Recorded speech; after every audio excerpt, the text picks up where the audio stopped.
Hey guys, dpei here. I wanted to go over a more specific concept, specifically in Dive, and it's called finding their tail. Really, a tail in Overwatch is just something that you leave behind. It's an off angle a lot of the times. But in Dive, it's really important that we find the enemy's tail. What is their weakest point? What is their most wide, left alone guy? And that's the off angle a lot of the times.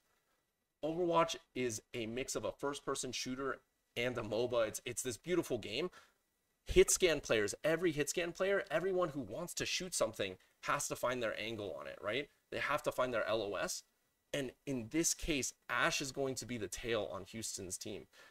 No matter what, the hitscans have all the same weakness in the game. They can only shoot what they can see. There are other heroes that don't need to do this, and they have mobility to compensate for it. Genji can wall climb, take position. Echo can obviously fly and take position. Monkey can just jump in, whatever it may be, right? So hitscans really, they need to go wide. They need to play this off angle. But this is why it's almost the most important thing for us to crash on as a dive. It's the most important thing for us to keep track of. If you make their tail with their team, boom, it's a lot easier. People who have played McCree and solo queue, it's like really easy.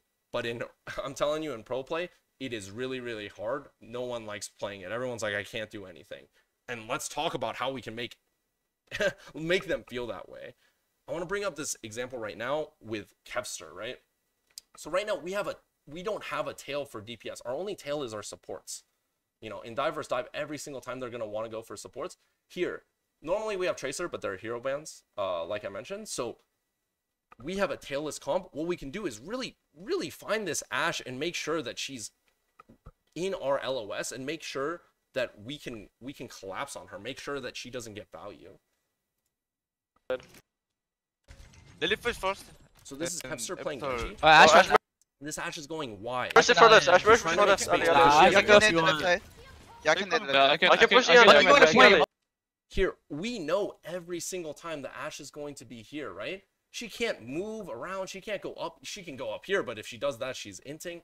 Keep pushing Ali. Keep pushing Ali. I'm diving. No shift. Mercy on. And Ashe one on me. Houston actually does a really good job. They bait. Oh, sorry. They bait out our dive. Sorry. They bait out our dive, and they bait out our rally over here. Too far. I'm on the monkey. I'm playing. Wait, I want to play backside. Can we go again? But we know inevitably the Ashe will have to come back and retake the space. They can bait our dive all they want, but she's going to be in the same exact place as before, right? She can't really move up. The only place that she can move up is the stairs. And guess what? We have that. I can go again. Okay. Where? Kevin fails a couple wall jumps. Back left. Ash top. Hey, monkey on point. But it's really predictable where this guy's going to be. This guy cannot do damage this entire time. He gets, 2 seconds to do damage to this Genji, and you can tell Kev. Monkey on point ulted. Just dash. Monkey 아니다. Happy is a very, very good hitscan player. If he cannot kill this Genji, no one can kill this Genji. Trust me. Echo dojo. I'm on D.Va. So we find their tail, we abuse their tail, we cut the tail's space off, we cut their hitscan space off a lot of the times, and we take the good position around them because Ashe can't fight for plat, right? She can't fight for this initial spot that Kev is at. Because we have Genji and Echo right here, like just looking at it, She can't walk up here. She can only come here or here. So it's really, really simple for us. Okay, so in Dive, this is a really good example of us being able to cut off the tail. I want to bring up a different example. This is oftentimes why when we're playing Monkey Dive versus Monkey Dive, you don't play a hit scan. You play 2 flanking DPS. You play 2 DPS that aren't tails. Let me give another example because we're probably wondering, okay, David, you showed me we don't need hit scan and dive comp. It's going to be really hard to take care of them, especially in dive versus dive. What do we need to do then? What is our tail now? This is actually a mirror comp. This is an exact mirror comp. We're playing against Dallas, the best monkey team in the entire world. I'm certain of that. on Overwatch 1, they were the best monkey team in the entire world. We actually have Birdring playing Ana here because Shu is injured today. Hilarious story. Not that hilarious for Shu or for Birdring, but in retrospect, it's hilarious. Birdring has to sub in for Shu right now. We think he's going to be our best Ana player, and we don't know how injured Shu is. Right now, he's having some breathing problems, and he's having some wrist problems that are all interrelated. Thank God we have a physio to kind of fix this over at Gladiators. But today, we just dump Birdring into our scrim. He's probably, I don't even know when the last time he's played Ana. I'm sure he plays it in ranked sometimes, but he's mostly queuing DPS. He's probably like a 4.3k Ana, you know, like he's played it. I know he's played it professionally as well, but it was a long time ago. So he was really nervous. But this goes to show that it's more about team movement, more about the team identity a lot of the times than these individual mechanics. You're actually going to listen. This clip's fucking hilarious. I'll play it out and just let you listen. When I can do it. Okay, we can cross dive. I will keep trading. Monkey in the wall, monkey in the wall, monkey in the wall. Can you get him out? I will keep up pressure. Yeah, monkey. So we're expecting the dive, and then we're going to do something we call a cross dive, but it's basically like we're going to jump their backline. Our backline will stay alive. We're going to jump their backline and ignore protecting our backline. No, monkey, go. Yeah.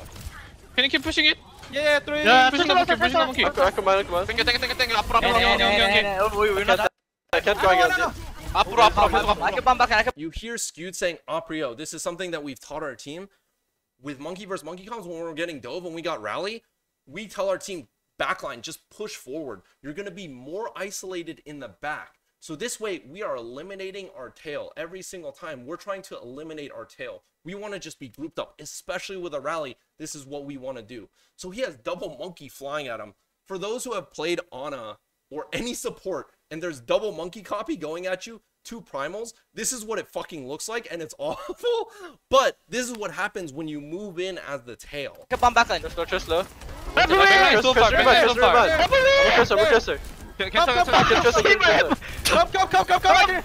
low. Come on. Monkey. Hey, point. Come here. I'm sleep. It's high.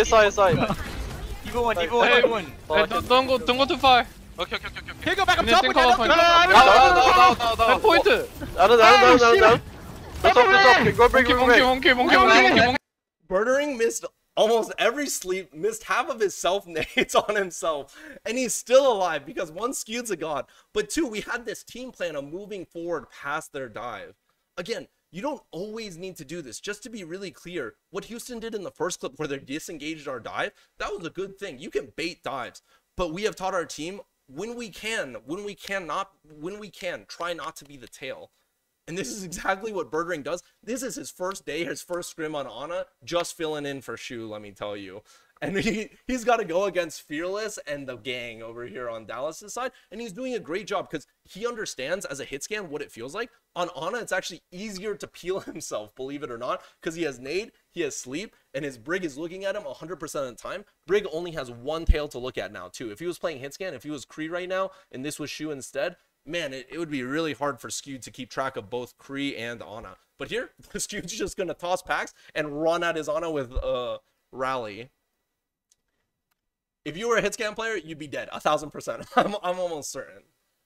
Okay, so this is the concept of a tail in diverse dive and why it's so important for us to find. And as the tail, you need to decide, am I baiting? Being a tail is not necessarily bad. It's just a big responsibility. Am I baiting the dive, or am I pushing forward past it and trying to get help from my team more forward? My team can help me if I'm more forward. If Birdring's all the way back here, sorry.